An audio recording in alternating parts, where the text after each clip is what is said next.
کہ آدم علیہ السلام سری لنکا یعنی متحدہ ہندوستان میں اترے ہیں، یہ بات بھی بالکل غلط ہے۔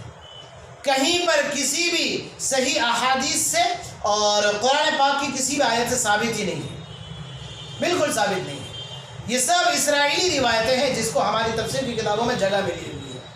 آدم علیہ السلام دنیا کے کس کونے میں اترے، صحیح احادیث میں کوئی تذکرہ نہیں ہے۔ صحیح احادیث میں نہ سری لنکا کا کوئی تذکرہ ہے، اور سری لنکا میں ایک پہاڑ ہے کوہ آدم، یعنی جس جگہ آدم علیہ السلام اترے ہیں اس جگہ ایک پہاڑ ہے، اس پہاڑ کا نام کوہ آدم رکھا گیا سری لنکا میں۔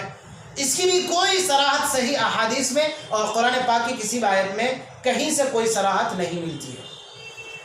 اب جب کہیں سے کوئی صراحت نہیں ملتی ہے، اس لیے ہم مسلمانوں کو چاہیے کہ اس تعلق سے بالکل خاموش رہیں۔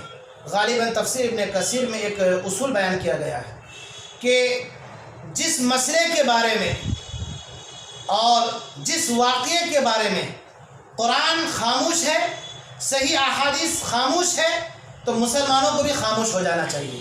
تو اس کا مطلب یہ ہوا کہ وہ واقعہ جس کے بارے میں قرآن سکوت اختیار کیا ہوا ہے، صحیح احادیث بالکل خاموش ہے، تو اب وہ واقعہ ضروریات دین میں داخل نہیں ہے۔ جنت اور جہنم کا فیصلہ اس کے جاننے نہ جاننے پر موقوف نہیں ہے۔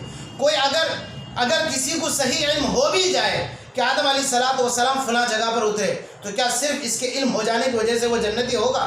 نہیں ہوگا۔